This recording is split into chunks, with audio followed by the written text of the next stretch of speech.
Hello, everybody. Welcome to the welcome to the program, which is called the Commission with Deacon Fryar. And welcome everybody. And today we have Jose Padilla, my guest today on the podcast. And my pastor name is Edward O. Benson, and his wife Aisha Benson. Glory to God Ministry, which I am a deacon there. I just had to let people know that so we're be clear of transparency of this is not a gospel show, but it is a godly show because it has to do with people, and that's what ministry is about serving God's people, and you are God's people because He has chosen you.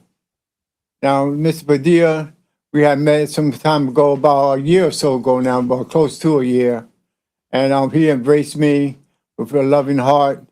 And since then, we've been close friends. He has an organization called After Incarceration, and it also has to deal with nonviolence. And he does a lot in the community.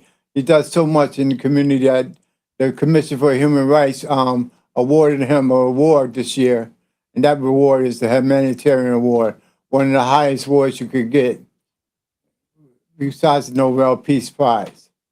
And he has distinguishedly won that award, and he has humbly accepted it. And he's also charged himself with the charge of the duty of looking after people, especially young children, adults, and teenagers, and elderly people of the community. He's a community man.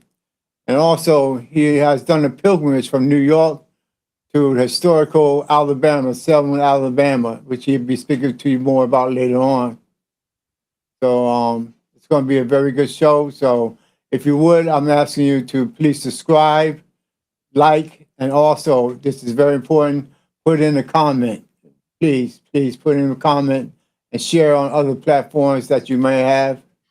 And we deeply appreciate it because we want to know what the audience is thinking and making sure we're reaching the people that need to be reached, which is everybody who tunes in, and get some kind of response from them by putting in a comment.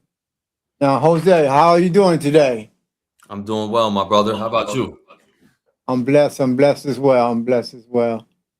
Listen, I just want to know a little bit about how did you get started with after incarceration and the nonviolence.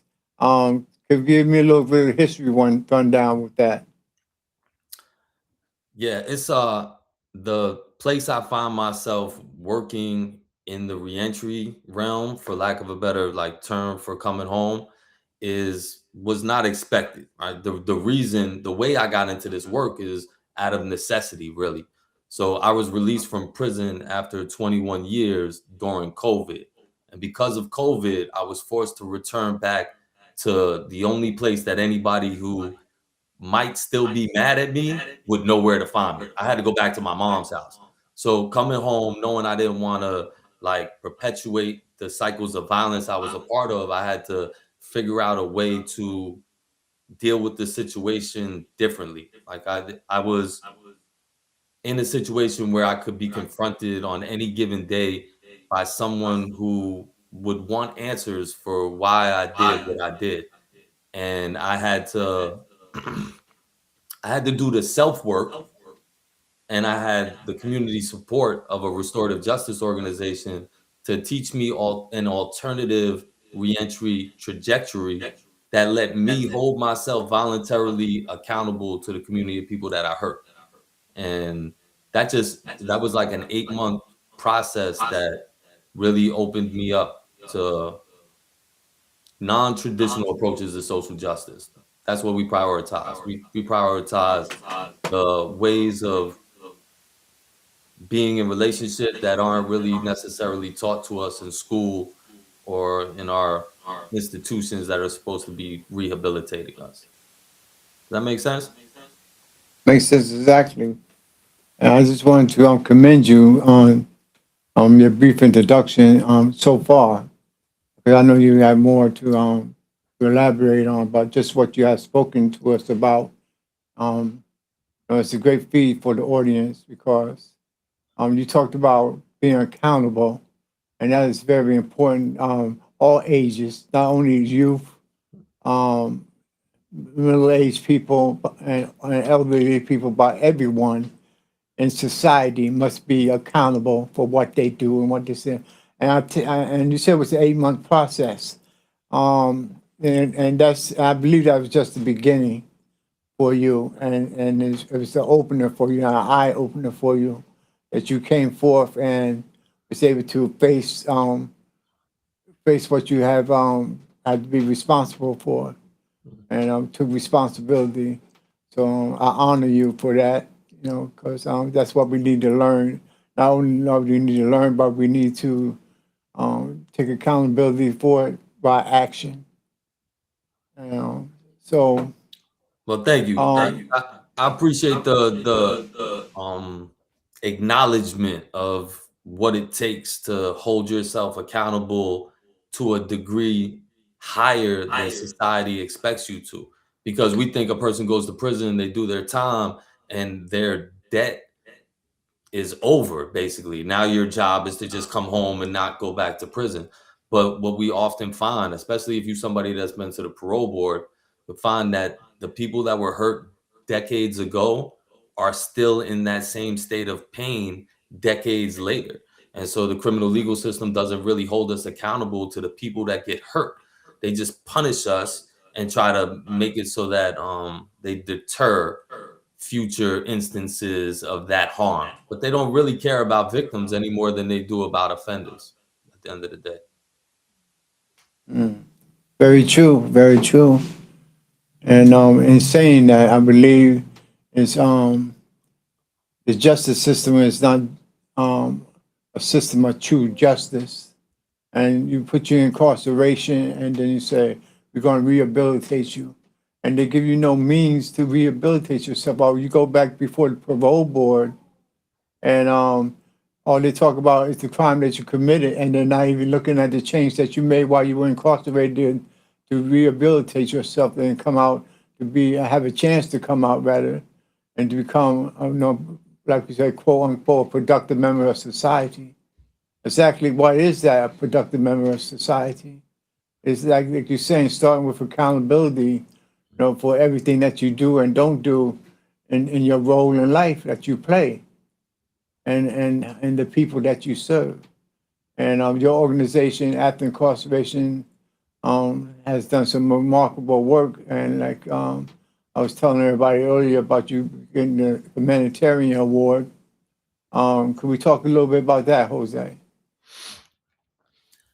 The humanitarian award was unexpected, I would say.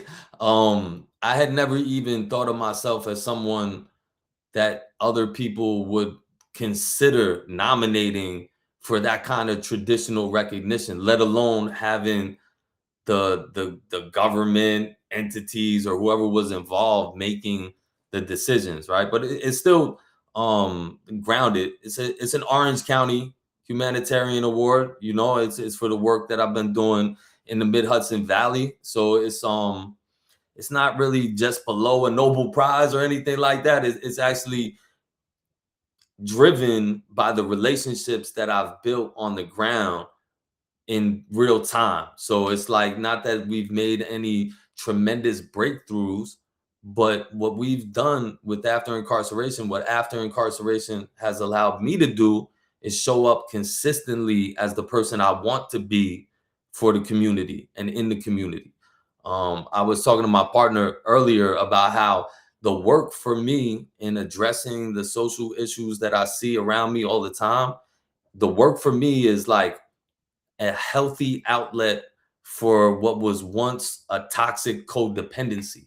Like I learned as a child to find love by filling the needs of other people and never really meeting my own needs. And it feels like the work that I've grown to accept as my life's work fills all those voids and doesn't have me then searching for those toxic relationships to make me feel like I'm cared for and loved. You know what I mean? So the work fulfills me as a human. And so like to get a humanitarian award for it, it's like I don't really need the award. I need that feeling that I'm witnessing the humanity of others around me, and that people are witnessing the humanity of me every day. You know what I mean? So um yeah, but it is something It's that something that I'm honored to have received. You know what I'm saying? I'm hopeful that it will look good on my clemency application,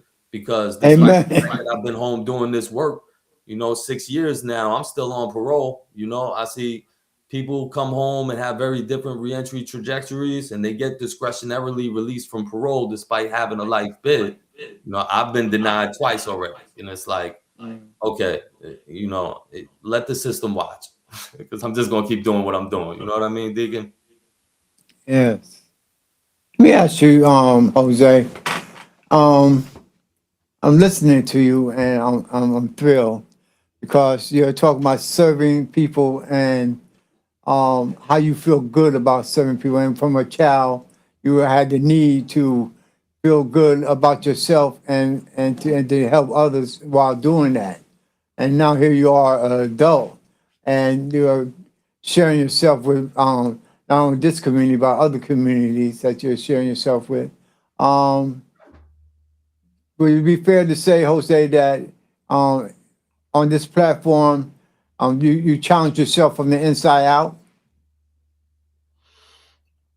I think that's a fair assessment. I would say that the one thing that I learned in prison, the thing that activated my superpowers, was that I would sit on the edge of my bed and I would think every day about how I got there, what I was going to do when I stood up and when they cracked the gates, where I was going, what I wanted or thought was possible for myself when I got out of prison.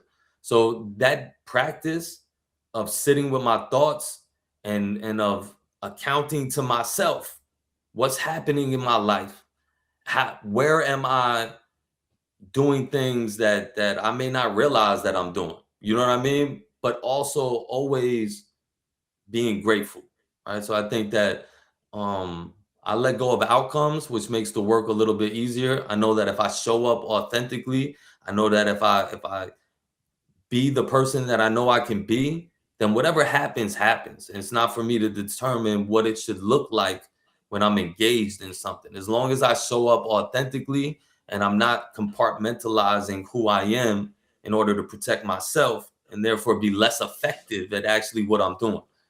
I'd like to just say that reminds me, and I'm just make a point that I think that in the nonprofit world, there's a lot of people who do great work, but who compartmentalize themselves in the process of doing it. And in those instances, it becomes more about a career than about the issues that people care about. Because if you can't do something with your whole authentic self, then you can't really be you can't be who you want to be. At least that's one of the things, or one of the ways that I interpret what I see in the nonprofit world, and why really just showing up every day and asking people if they're thirsty and giving out bottles of water, or helping people Yes. with their small things like that lead to a humanitarian award. And it's like, why, when all these people are making hundreds of thousands of dollars to do humanitarian work? You know what I'm saying? Like, how do I then fall on it as somebody who doesn't even get paid? It's because those people are more likely than not compartmentalizing their lives, and they're not taking their work home with them, and they're not taking their home to work. We feel like that boundary between the personal and the professional is permeable. We can't stop one from bleeding into the other. And the more that we try to, the more we deny ourselves our ability to grow and lean into whatever the conflict may be, Mm. you know? Wonderful, wonderful. Yes, that's very key. That's very key. Do you remember, Jose? It's back in the winter, I believe around November or sometime like that. I know it's on the holidays. You invited me out to the corner of Broadway and Johnson Street in Newburgh, New York, to for a rally. And we held up signs. We had a table out there. We had speakers out there. We had the mics and everything.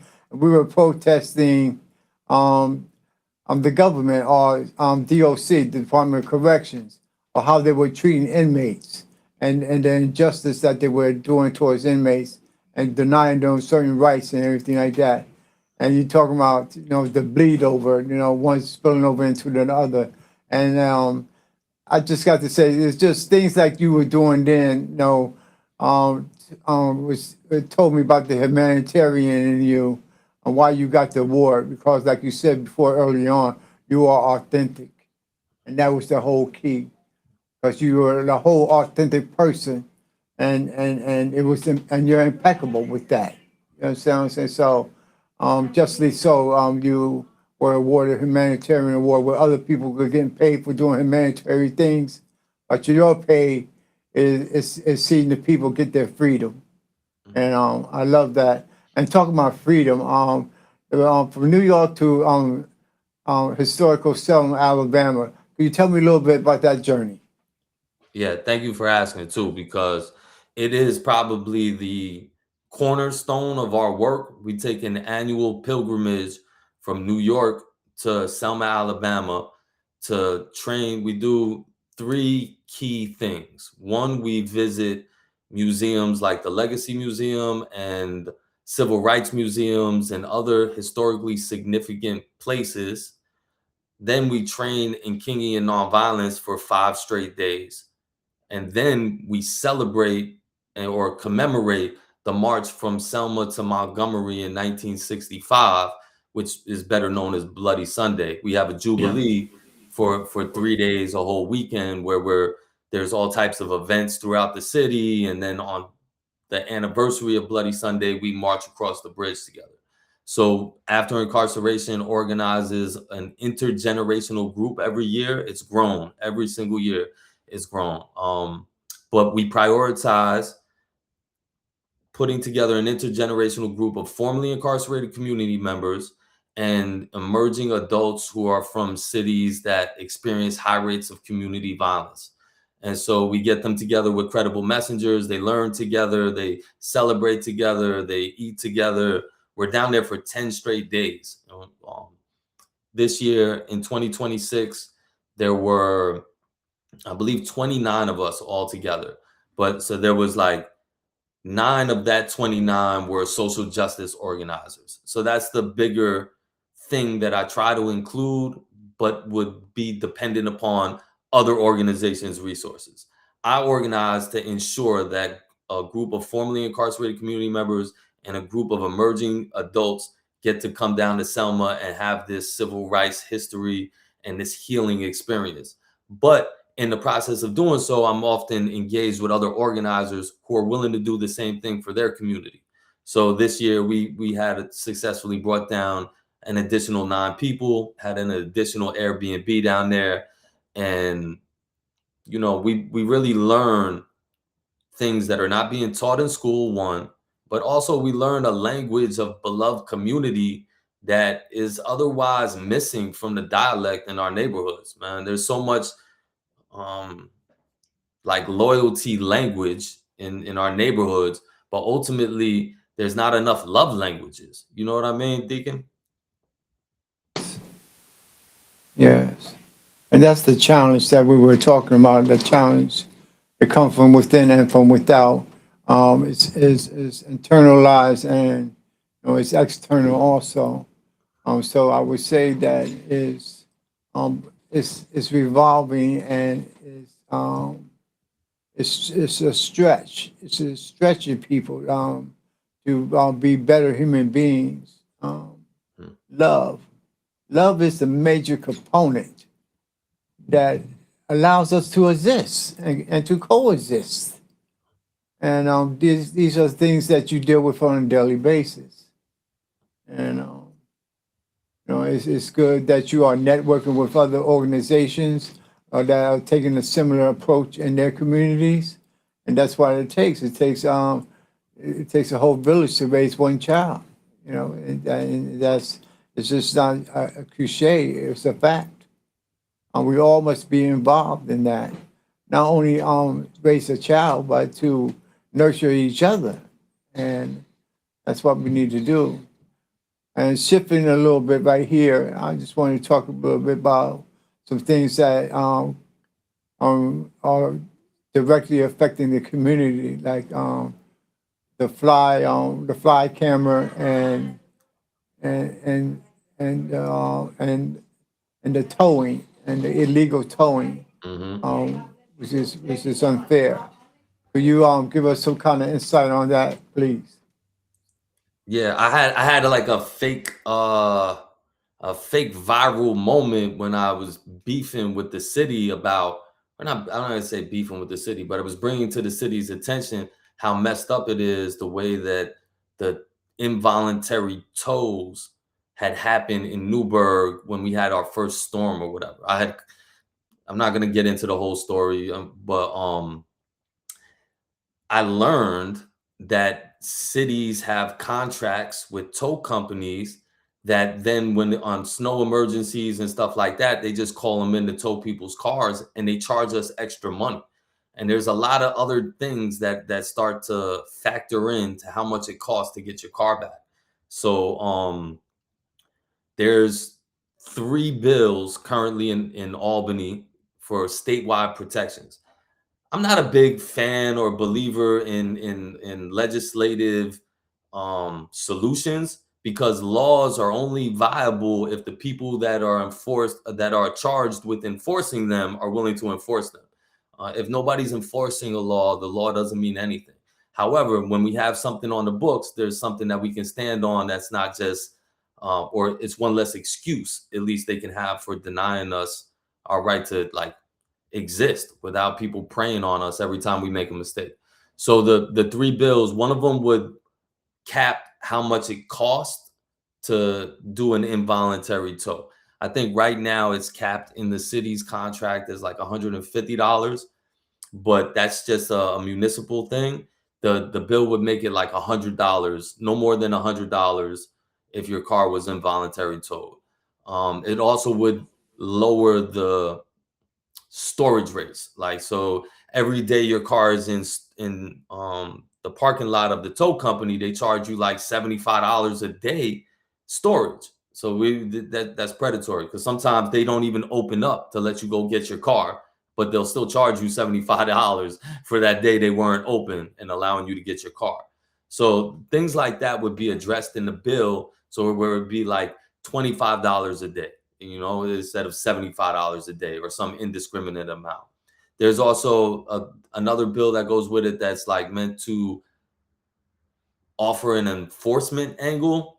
I'm not as familiar with what it is, like what those mechanisms would look like, but the bills are meant to go together so that it's not just an empty legislative fix, which I question. But in any event, we're supporting these bills because we see how predatory towing in Newburgh has really harmed families. And we don't believe that poor people should be preyed upon and like nickeled and dimed for every little thing that they do. And tow truck companies seem to have a track record of doing that. So we want protection from the tow truck companies. Does that Absolutely. make sense? I would, Yes, absolutely, okay. absolutely. The flock Um, cameras, the other thing that you right. asked me about flock cameras, there's currently 88 automated license plate readers collecting data on all of the cars that drive through the city of Newburgh. And so they are Flock is being used by federal agencies for ICE enforcement. They say it's supposed to be law enforcement only, and they say all of these things, but ultimately, the cameras are using artificial intelligence to track the patterns of the people that drive through Newburgh and other places. So the city is under some pressure to remove the cameras. They don't want to remove the cameras because there's a contract cancellation fee. However, the contract is coming up. And so I believe it's at the end of this year. At the end of this year, we can get out of the flock camera contract without it costing the city anything. And we would be saving the city $500,000 a year, I think, to do so. So we want to keep the pressure on the city to stop this like super surveillance and pattern checking of us, of the people who drive through. When you'll note, there's one up on Du Bois Street that's aimed down towards the hospital. So what flock cameras often are strategically placed near the essential infrastructures in the community. So if you have some, say, undocumented people who get hurt, they got to go to the hospital. So they got the flock cameras in those areas so that they can identify who's going into hospitals and stuff like that, right? And then somebody at the hospital says, hey, we have somebody who was undocumented. That person can leave the hospital and not get brought down. But the flock cameras can then find the car that brought them there and track where that car has been for the last 6 months and find it anywhere at any given moment. You know what I'm saying? So the last thing I'll say about that is we're developing an app. After Incarceration has an app for the work that we do and as a way for people to support our work. But we're developing a different web-based app that people will be able to use as a GPS supplement to help them track routes according to surveillance, like Flock. So the app shows you where all the Flock cameras are, and it'll show you how many Flock cameras your route is going to take you by. It'll also warn you when you start approaching within a certain amount of distance to a Flock camera. And ultimately, we want to get it to a point where we'll be able to devise a route for you to get where you want to go with the least amount of automated license plate reading happening. You know what I'm saying? So we're going to try to get that out to the community and let the community use it if they want and remain blissfully ignorant if they so choose. You know what I mean? Mm-hmm. Mm-hmm. I would say, where can the general, when this is ready and available, how would they be able to obtain that from after incarceration organization? Well, we got a website, afterincarceration.org, which anybody could go on to. I can't always vouch for the up-to-dateness of it or the aesthetic of it. But we also have the After Incarceration app available on all platforms. The app is primarily a grassroots fundraising strategy. So we believe we are what we need. And so we developed a resource center for our community that people can choose to support for 99 cents a month, charged $2.97 every 3 months or $11.99 or something like that every year, right? And that money is intended to replace the state funding that we no longer have and that we're no longer seeking. So we believe that if we can get enough people to believe in the work that we do with the price of a cup of coffee every 3 months, that we will be able to serve the community in any capacity. The goal really is 1 million subscribers. And I just ask people, anybody that knows me, if we could gather 1 million people to believe in what it is that we do at After Incarceration, our pilgrimage, our community work, or all the different aspects. If we can get 1 million people to believe that that's a valid way of life and to do so in a way that society recognizes, which is money, but with something that's disposable. If you can do so, we can get 1 million people to donate $1 a month. That's $1 million a month budget, Deacon. I ask people who know me, what do you think I could do with $1 million a month budget? Unrestricted funding. Like, how many lives of people that we really know, real lives, real people, not statistics, not outcomes or deliverables on a grant, but the real people that's out here every day struggling just to survive. How many of those lives could we really impact with $1 million a month budget? I mean, come on. Thank you so very much. Our time has come to an end. Very power pack, and very filling. Very informational. And great strategies. That's all for the positive effort. And I applaud you once again. And after incarceration, non-for-profit may continue to grow and continue to make changes and open doors and go to different plateaus to meet the people's needs. Thank you so very much for coming out. I appreciate you, Jose. May God continue to bless you and your mission with after incarceration. Thank you so very much for being here today. Thank God you, is good, Jose. my brother. Yes. God bless you. Until then, I'll talk to you guys later. See you later. And don't forget, subscribe, like, and most of all, comment, please. We want to know your comments. Please comment. And I'll share with other platforms and other people. All right. It takes one step to start the journey, and we're doing it together as a community. Thank you.